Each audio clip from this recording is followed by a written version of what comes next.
सबसे पहले हम आ जाते हैं ड्राइवर्स ऑफ स्ट्रेटेजिक सोर्सिंग। इसके ड्राइवर क्या है, क्यों हमें ये करना पड़ रहा है, हमें बेसिक जो सप्लाई चेन मैनेजमेंट थी उससे एडवांस क्यों होना पड़ रहा है, उससे और आगे क्यों जाना पड़ रहा है। इसकी एक वजह यह है कि reduce cost and delivery cycle time, इससे इस सारे सिस्टम से हमारी कॉस्ट मजीद कम हो जाती है। सप्लाई चेन मैनेजमेंट इसलिए आए कि सारी चीजों से जितना फायदा लेना था, जैसे टोटल क्वालिटी मैनेजमेंट है, कैनबैन है और जस्ट इन टाइम है, इससे जितना फायदा लेना था इंडस्ट्री ने ले लिया। अब जो फायदा है वो सप्लाई चेन मैनेजमेंट में है। और इसमें आप देख लीजिए जितनी भी अच्छी अच्छी कंपनीज हैं वो सारी सप्लाई चेन पर रिलाई करती हैं। सारा जैसे टोयोटा हो गया, वॉलमार्ट हो गया, ये सारी सप्लाई चेन पे रिलाई करती है। तो अब हम इसमें एडवांस स्टेज पे क्यों जा रहे हैं, स्ट्रेटेजिक सप्लाई चेन पे क्यों जा रहे हैं, क्योंकि ये फर्दर उसकी कॉस्ट को कम करती है और जो डिलीवरी साइकिल टाइम है इसमें मजीद कम हो जाता है। तो कस्टमर को हमारी चीज जो है वो फौरी तौर पे मिल जाती है। दूसरा इसके बाद क्या है, improve quality and long term financial performance. Quality बेहतर होती है इसके अंदर क्योंकि हर स्टेज के ऊपर हम पार्टनरशिप करते हैं और उससे क्या होता है कि क्वालिटी बेहतर होती है। कॉस्ट रिडक्शन की तरफ जो है वो फोकस नहीं होता बल्कि क्वालिटी इंप्रूवमेंट की तरफ फोकस होता है कि क्वालिटी बेहतर से बेहतर होती जाए। और उसके बाद लॉन्ग टर्म फाइनेंशियल परफॉर्मेंस होती है, यानी हमारी जो उसके अंदर कंपटीटिव एडवांटेज है वो लॉन्ग टर्म होती है। हम अरसे तक अपने फील्ड के अंदर रह सकते हैं और कंटिन्यू हम अपनी फील्ड में रह सकते हैं।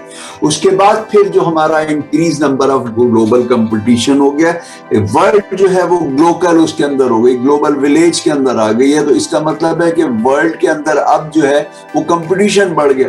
तो उस कंपटीशन को जो है उसको फेस करने के लिए हमें जरूरी हो गया कि हम स्ट्रेटेजिक सप्लाई चेन मैनेजमेंट की तरफ आ जाएं और नॉर्मल जो सप्लाई चेन का था उससे और हम आगे बढ़ गए। उसके बाद फिर क्या, इंक्रीज कस्टमर फोकस। इसमें सबसे ज्यादा जो चीज हम फोकस करते हैं वो कस्टमर को करते हैं क्योंकि कस्टमर ही हमें पता है कि सप्लाई चेन चला रहा है और कस्टमर की हेल्प और उसके इंटरेस्ट के बगैर आपकी सप्लाई चेन नहीं चल सकती। अगर वो सेटिस्फाई है, अगर वो आपसे डिलाइटेड है तो हम उसकी तरफ जाते हैं। तो हम जो सेटिस्फाई कस्टमर था उससे और एक स्टेज आगे बढ़ गया, दैट इज डिलाइटेड कस्टमर। यानी कस्टमर को जो उसकी एक्सपेक्टेशन है उससे बढ़कर हम चीज प्रोवाइड करें ताकि वो हमसे खुश हो, उसकी जो प्रॉपर्टीज हो हमारी प्रोडक्ट की और जो उसकी पैकिंग हो वो उसकी एक्सपेक्टेशन से बढ़कर हो और वो उससे भी। दूसरा क्या है, reduce highest cost of globalisation and material. Globalisation की कॉस्ट बढ़ती है जब आप मुख्तलिफ कंट्रीज के अंदर अपनी प्रोडक्ट को लेके जाते हैं तो आपकी ग्लोबलाइजेशन की कॉस्ट बढ़ती है क्योंकि आपकी लॉजिस्टिक कॉस्ट बढ़ जाती है और मटेरियल जो है आपका महंगा होता चला जा रहा है। तो इसकी जो हाई कॉस्ट है उसको आप रिड्यूस करते जाते हैं। उसके बाद फिर deliver more innovative products more frequently and cheaply than competitor. अब होता क्या जा रहा है कि इनोवेटिव प्रोडक्ट्स आ रही हैं जिनकी लाइफ साइकिल बहुत शॉर्ट है, चाहे वो आपकी पैकिंग हो, चाहे आपकी प्रोडक्ट हो, चाहे आपका प्रोसेस हो, चाहे आपका प्रोजेक्ट हो, उसकी लाइफ साइकिल जो है वो कम होती चले जा रही है। और इसलिए फिर आपको जरूरी है कि आप अपने कंपटीटर्स को बेहतर तरीके से compete कर सकें, आप चीपली गुड्स दे सकें और आपके पास कम्पिटिटिव एडवांटेज हो और फॉर लॉन्ग रन हो। ये नहीं कि फॉर वन टाइम हो, ये वन टाइम का नहीं है, ये कंटिन्यूअस आपको जो है इसके अंदर चाहिए। उसके अंदर फिर हम आ जाते हैं सक्सेसफुल सोर्सिंग स्ट्रेटेजीज की तरफ हम आ जाते हैं। इसके अंदर जो है डिफरेंट टाइप की हमारी प्रोडक्ट्स हैं। एक है हमारी फंक्शनल प्रोडक्ट्स और दूसरी है हमारी इनोवेटिव प्रोडक्ट्स। फंक्शनल प्रोडक्ट्स क्या हैं, जो हमारी आम कन्वेंशनल प्रोडक्ट्स हैं, यानी एमआरओ का मतलब मेंटेनेंस, रिपेयर्स एंड ऑपरेशंस। वो प्रोडक्ट्स जो हमारी रूटीन की हैं, जो हमारी मेंटेनेंस के अंदर, जो हमारे प्लांट को चलाए रखने के अंदर हमारे को चाहिए, जो उसकी रिपेयर्स में चाहिए, जो उसके ऑपरेशंस में चाहिए, ये वो है। अब जब ये कॉमन सी चीजें हैं ना, हर एक बना रहा है ये चीजें, जब हर एक बना रहा है तो इसके अंदर क्या होगा कि प्रॉफिट जो है वो कम होता चला जाएगा, लेकिन इनकी डिमांड स्टेबल है। तो जो हमारी फंक्शनल प्रोडक्ट्स हैं उसके अंदर प्रॉब्लम ये है कि उसके अंदर कंपटीशन बहुत ज्यादा है उसकी प्राइसेस कम होती जाती हैं कंपटीशन की वजह से, उसमें प्रॉफिट मार्जिन कम है और कम होता चला जाता है।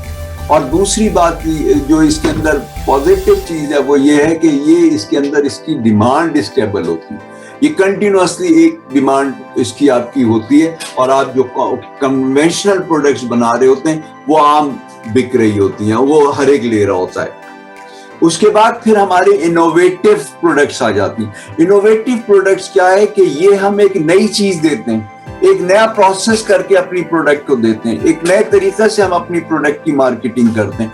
तो ये इसके अंदर क्या हो गया कि इसका लाइफ साइकिल शॉर्ट हो गया, लाइफ साइकिल शॉर्ट हो गया, इसकी डिमांड भी इसकी स्टेबल नहीं होगी।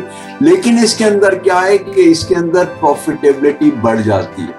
जो सबसे पहले इसके अंदर जो फर्स्ट मूवर और फास्ट मूवर है वो सबसे ज्यादा बेनिफिट लेता है, वो सबसे ज्यादा फायदा कमाता है, वो सबसे ज्यादा प्रॉफिट कमाता है। तो इनोवेटिव प्रोडक्ट जो है, जो सबसे पहले कोई चीज को लॉन्च करता है, सबसे पहले चाहे उसके किसी एडिट प्रोसेस उसने कर दिया, उसके अंदर एडिट कोई क्वालिटी कर दी, उसके अंदर एडिट, उसके अंदर पैकेजेस कर दी, एडिट उसके अंदर को मार्केटिंग का कोई नया आइडिया ले आए, तो उससे क्या होता है कि ये एकदम एक अच्छे मार्जिन पे चीज बिकती है, प्रॉफिटेबिलिटी बढ़ जाती है। लेकिन इसका लाइफ स्पैन शॉर्ट होता है क्योंकि फिर कंपटीटर भी उसी तरफ आ जाता है, तो आपका जो मार्जिन पहले बहुत ज्यादा था वो कम हो जाता है। लेकिन इसको कंटिन्यूअसली आपको इनोवेट करना होगा अगर आपको मार्केट में रहना भी है और आपको अच्छे पैसे कमाना है। तो अपनी प्रोडक्ट को, अपने प्रोसेस को, अपने प्रोजेक्ट को कंटिन्यूअसली अपडेट करना होगा, चेंज करते रहना होगा।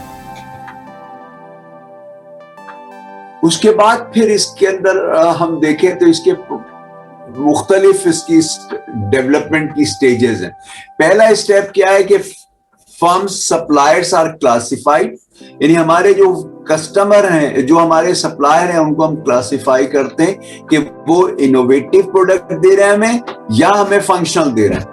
फंक्शन में कंपटीशन ज्यादा होगा, इनोवेटिव के अंदर हमारा भी फायदा होगा कि अगर कोई हमें कोई अच्छी चीज दे रहा है, हमें कोई एक ज्यादा रिस्पॉन्स वाली प्रोडक्ट दे रहा है, तो उसके अंदर हमारा भी फायदा होगा। तो सबसे पहले जो है हम उसको प्रोडक्ट को क्लासिफाई करते हैं कि इनोवेटिव है या फंक्शनल है। उसके बाद फिर हम इसके अंदर गोल्स और स्ट्रेटेजीज डिसाइड करते हैं अपनी फैक्ट्री के हवाले से कि हमारी फैक्ट्री के अंदर इसकी क्या इसकी किस तरह से इसकी स्ट्रेटेजीज को हमने डेवलप करना विद इन अवर ऑर्गेनाइजेशन, हमारी अपनी कंपनी में, हमारी अपनी फैक्ट्री के अंदर।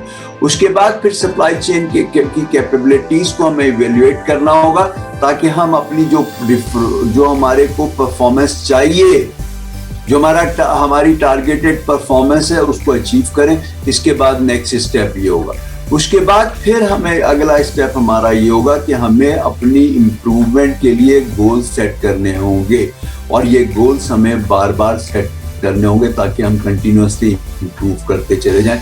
It's a continuous cycle, not one time game, it's a continuous cycle. इसके बाद फिर पांचवा स्टेप जो है वो है इम्प्लीमेंट वर्क प्लान। हमने जो वर्क प्लान बनाया है उसको इम्प्लीमेंट करें। उसके बाद छठा क्या है, monitor progress and adjust the work plans.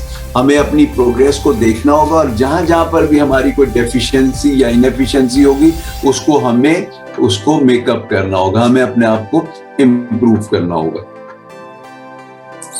अब इसको एक और नजर से देख लेते हैं, हम इसकी फ्रेमवर्क को देख लेते हैं। पहला स्टेप क्या था, classify purchase items and suppliers, यानी फंक्शनल है या इनोवेटिव है। दूसरा क्या है, डिफाइन सप्लाई चेन गोल्स, मकसद क्या हमारा इसका। तीसरा स्टेप था identify current capabilities and improvement opportunities. हम आइडेंटिफाई करें कि हमारी करंट कैपेबिलिटीज क्या है और हमारी इम्प्रूवमेंट की क्या गुंजाइश है, हम कहाँ बेहतर हो सकते हैं। उसके बाद चौथा स्टेप है develop detailed work plans link to goals. हमें जो अपने गोल्स हैं, जो हमारे टारगेट्स हैं, उसके हिसाब से हमें अपने वर्क प्लान्स बनाने होंगे। उसके बाद फिर अगला स्टेप है कि हम अपने जो प्लान्स हैं उसको हम इस तरह से एग्जीक्यूट करें कि जो हमारे प्रोजेक्टेड रिजल्ट्स हैं वो हम अचीव कर सकें। उसके बाद छठा स्टेप है monitor progress and make adjustment. हम अपनी प्रोग्रेस को कंटिन्यूअसली मॉनिटर करते जाएंगे, जहाँ डेफिशिएंसी इनएफिशिएंसी होगी, जहाँ रूम फॉर इम्प्रूवमेंट होगा, वहाँ हम बेहतर करते चले जाएंगे और अपने आप को इम्प्रूव करते चले जाएंगे। उसके बाद फिर इसके अंदर सप्लाई बेस रिडक्शन प्रोग्राम्स, कि हम अपनी सप्लाई बेस को रिड्यूस कर दें, हम अपना जो टाइम है, लीड टाइम है, उसको रिड्यूस कर दें, हम अपने चेंजेस को रिड्यूस कर दें। कोई चेंज लानी है तो कम से कम टाइम के अंदर हो जाए, कोई इनोवेशन करनी है तो कम से कम टाइम के अंदर हो जाए। सो इसके अंदर जो है, इसके अंदर supply base reduction is most often the initial supply chain management. ये शुरू की है, बिल्कुल स्टार्टअप है, इसके अंदर हमें अपना इसके अंदर कम से कम इसके अंदर टाइम लेना होगा। तो buyer supply partnership are easier with a reduce supply base. हमें इसके अंदर क्या करते हैं कि इसके अंदर पार्टनरिंग करते हैं, हम अपने वेंडर से भी जो सप्लायर है उससे भी पार्टनरशिप करते हैं, और उसके अंदर जो भी हमें बेनिफिट होता है उसके आपस के मशवरों से उसके अंदर हम उसको बेनिफिट देते हैं। इसी तरह से जो लोग हमसे चीजें खरीद रहे हैं, जो हमारे जो बायर हैं, उनके साथ भी पार्टनरशिप होती है, और इसके अंदर जो है वो सबके साथ हम इसमें जो अपना स्पेन है उसको कम से कम कर लेते हैं। अब इसके अंदर फायदा क्या होता है? Reduce purchase price. हमारी जब वेंडर से पार्टनरशिप है तो हमें सस्ती चीज मिलेगी, क्योंकि उसे पता है कि लॉन्ग रन बेनिफिट होना है इनके साथ काम करने का, अरसे तक हमें काम होना है और कंटिन्यूअसली उसको फायदा होना है। तो वो रिड्यूस परचेज प्राइसेस हमें भी मिलेंगी, क्योंकि वो हमें प्राइस कम से कम चार्ज करेगा, क्योंकि उसे पता है कि लॉन्ग टर्म बिजनेस करना है और एज पार्टनरशिप करना है, और मुझे फ्रूट ऑफ सक्सेस मिलेगा। Then fewer supplier management problems. जब वो पार्टनर है तो उसके अंदर फ्रिक्शंस कम से कम आएगी ना, उसको पता है कि मेरा बेनिफिट है इनके साथ काम करना, तो वो उसके अंदर फ्रिक्शन कम से कम आएगी, तो मैनेजरियल प्रॉब्लम्स आपको कम से कम आएंगे आपके वेंडर के साथ। Then closer and more frequent interaction between buyer and supplier. हम बहुत ज्यादा इंटरेक्टिव रहेंगे, आपस में बहुत इंटरेक्टिव रहेंगे, जो मार्केट की चेंजेस हैं या जो डेवलपमेंट है वो एक दूसरे के साथ शेयर करते रहेंगे। जो हमारा वेंडर है वो भी शेयर करेगा कि अब ये चीज नहीं, ये यूं काम हो रहा है, ये यूं नहीं, ये यूं हो रहा है, ये इस प्रोसेस से नहीं हो रहा है, ये क्वालिटी यूं नहीं, ये इसको इस तरह से और बेहतर कर दिया गया, जो चीपर भी है और बेहतर भी है। तो इस तरह से वो हमें एडवाइसेस देता रहता है। Then greater levels of quality and delivery reliability।